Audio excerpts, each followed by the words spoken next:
What's up guys, I'm Phoenix Master 1 and welcome back for some more Fire Emblem Heroes. So today we have got the news for the next version update in August, and I'm just going to be discussing the upcoming things in this update and going to be giving you guys my opinion. You guys can also share your thoughts and opinions in the comments. So let us begin with the limited time Ephemeras first of all for the next month. So this pool is just so good. First of all, we have got Tana. So she does have guidance and it's still a 5-star locked skill. We do have guidance as a sacred seal, but if you want to use this in slot seed, then of course it is only present on 5-star units. So Tana can just provide you with that guidance fodder, and this can be really good on mixed teams, or if you're using armor units and you don't really have armor march, so this can really help them with their mobility. Or you could also use this in ether raids as a guidance rally trap where a unit can just jump in front of the dancer to rally them and then get dance and attack. So guidance is really good and you should definitely get this ephemera. Although I think that guidance might be available sooner or later on the free-to-play unit, but still this is a really good chance. We also have Hoshide and Summer Ryoma, and I was really not expecting this because this is a hardy bearing dagger that is effective on armor units. So this is really good on any kind of high attack dagger unit like Soth. And you can just use this really well in Arena Assault where you will see a lot of the armor units. And this is also really good in ether raids because it does have hardy bearing built into it. And vantage strategy is really common, so having a unit with hardy bearing sacred seal and then having another unit who could check vantage units is really good. And after giving that dagger, your other unit could be your second hardy bearing essentially, because this dagger does disable the vantage and desperation and all kinds of skills like those, and it's also useful against Brave Ike, of course. You could also inherit chill defense at the same time if you kill off your 4-star wall heart, so that could also be done.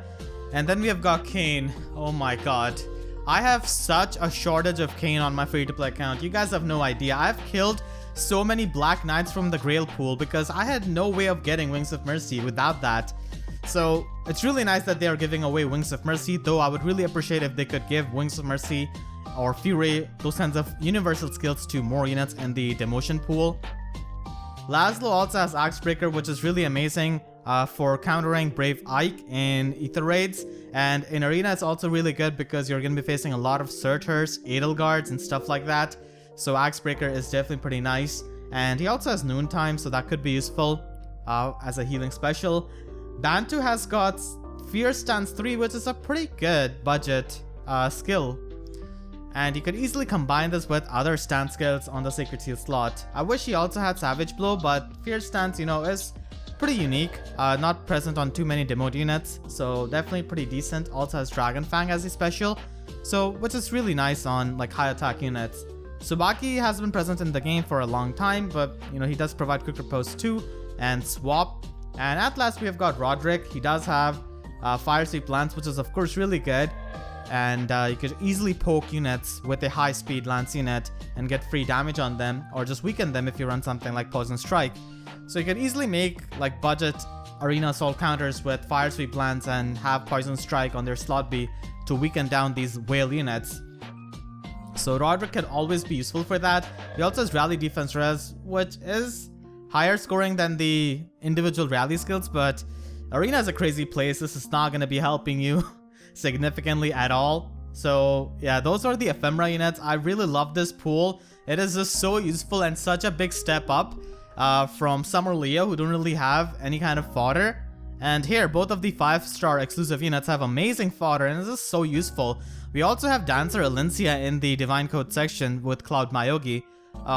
So like Mayogi daggers are definitely going to be seeing rise, and you're definitely going to be facing more Sky Mayogis because everyone will be getting this for sure because this is a really good weapon. And then we move on to the weapon refines. I'm just so excited for Cecilia's weapon refine because she's been waiting for one since such a long time. Honestly, she's got a Raven Tome. Raven Tomes cannot be refined, so I hope she gets a preferred Raven Tome. And for her refine, I would like Null Counter Disrupt, which Cavaliers cannot inherit. So all I'm asking is to make her a worse Fallen Leon, but she's at least free to play, so that would be really nice, honestly.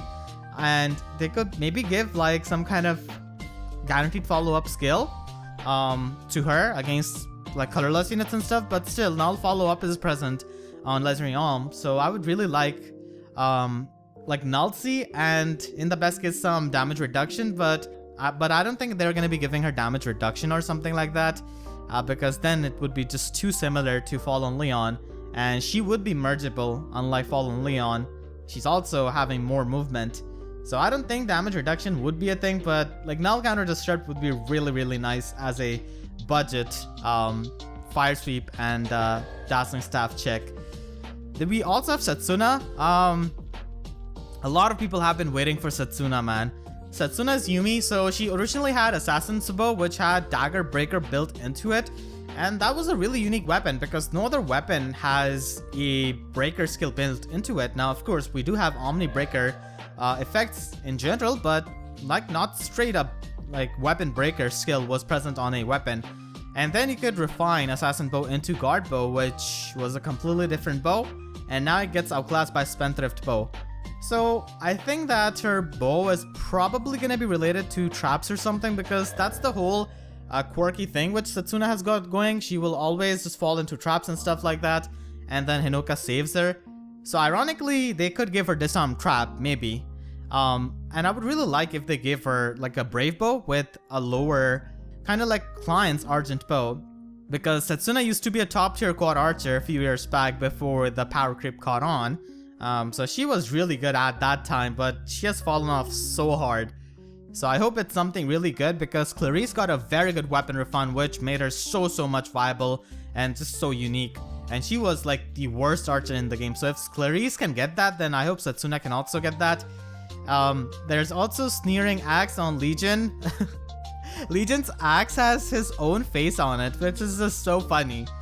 And this is probably going to be having Panic Smoke built into it, because that was the original effect of Legion's axe. And yeah, it was inevitable that he was going to get a weapon refine, because Clarice got it, Katarina also got it, so it does make sense.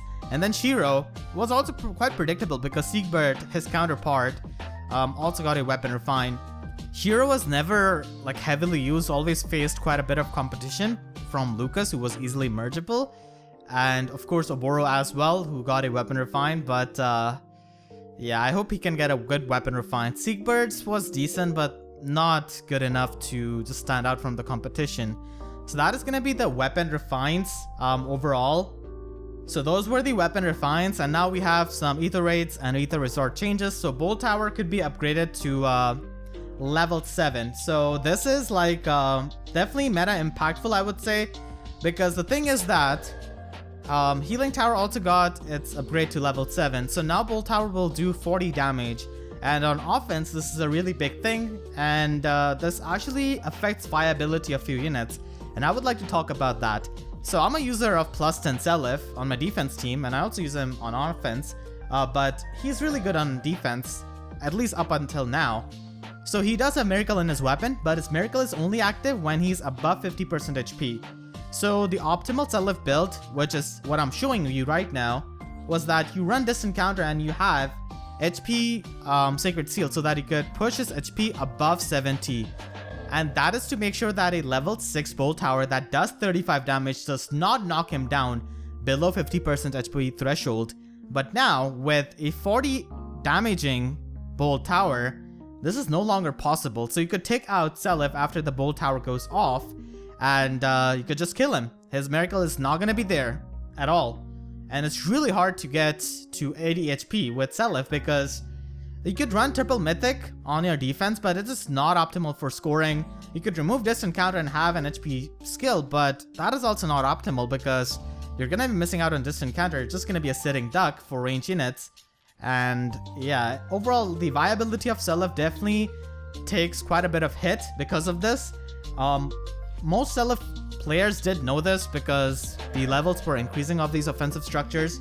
So I mean, people did expect this, so this doesn't really come as a surprise, honestly.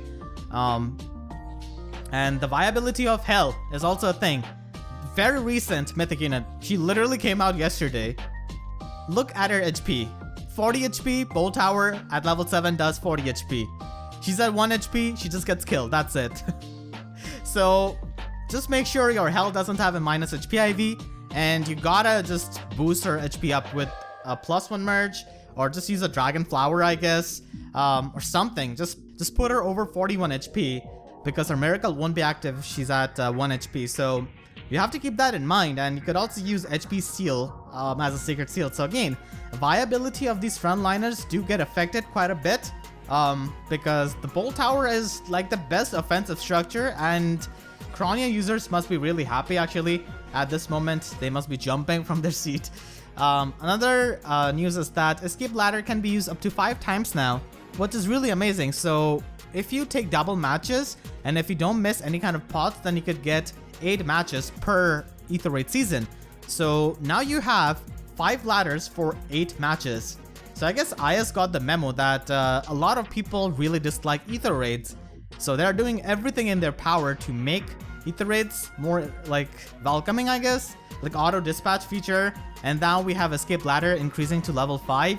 Honestly, I never expected Escape Ladder to gain any levels above 4. But yeah, this is definitely a shocker to me. So this is a really good quality of life change for every single person, because more Escape Ladder means that you have more chances, you have more tries, because you will run into some teams that you simply cannot beat. You cannot beat a plus 10 Kyria, plus 10 Duo Alphonse Infantry Pulse team where all of the plus 10 units are there. They're just too bulky to get taken out, especially if you don't have very strong units yourself, or if you're just not prepared for that. It can get like insanely hard, and it would be an uphill battle. That's one of the reasons why a lot of players who aim for tier 27 actually don't play against tier 27 teams, because all of them are so scary. So what they do is play one match each day, and then they just save their rematches or even farm rematches by putting filler team when they have the defense immunity, so that they can use those rematches at the end of the week when they are at tier 26 or 27 to avoid facing the top tier teams. So that is the reason, because like defense teams have so much power, especially in Astro season. Like, what are you supposed to do when your mythics don't even support you?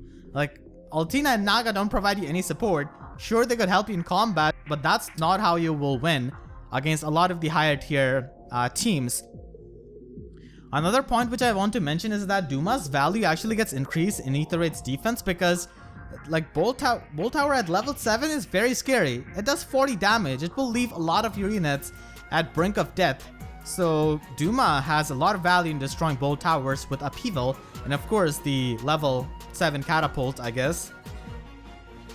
Ether Resort is getting updated. Now you can plant more things, which is definitely really good. They should definitely add more things to Ether Resort, because it's just so bare bones. Maybe take inspiration from Fate's My Castle or something. Give us like an actual lottery or something like that. That would be nice. And we also have 3 new songs, one from Thracia 776, one from Path of Radiance, and then from 3 Houses. They also have new icons for these banners, which is pretty good, because sometimes people can get a bit confused if this is a new banner or not, and this is a big help for new players, honestly, these icons. So that was a really good thing. Mjolnir Strike is also having an update. Nifl's Icicle can be upgraded to level 4. This is pretty much the one of the best structures in Mjolnir Strike, because it gives you special cooldown reduction upon use, and that is amazing for your Gale Force units on the very front line. So I really love using this structure. Gangrel and Reese are also going to be added into the Grail pool, and then they will just show you the amount of time required to download the update, I guess. And you could edit teams for Resonant Battle, and it will pick up the bonus titles. Yeah, that was a bit of a nitpick I had actually. And yeah, you could have the link to Sharina's articles from Battle, Miscellaneous, and Hero's Path, so that is pretty good. And now we have a bit of an issue. So if you guys have been following my Resonant Battles guide, you guys know that the enemy skill sets can be different. There are 2 sets, and the 2 sets were actually because of the OS difference. So the Android players and the iOS players would have different skill sets on their Guardians, or at least skills. So that was a big annoyance for my free-to-play guide, because I would have to consider like both of the skill sets. But now they're going to be fixing that, so that is really good. That was such a random thing. I mean, they do say that they have determined that these differences are not significant, but yeah, no, it is definitely significant. Every single stat point, every single skill at that high inflation does matter, in my opinion. And they also have this another issue in continuous auto when it is enabled with FEH Pass auto start. Well, I don't really have FEH Pass, so I don't really know much about this actually. But maybe the people who do can educate me about this. So that is pretty much it for this update. I really love this update because they're giving us more escape ladders.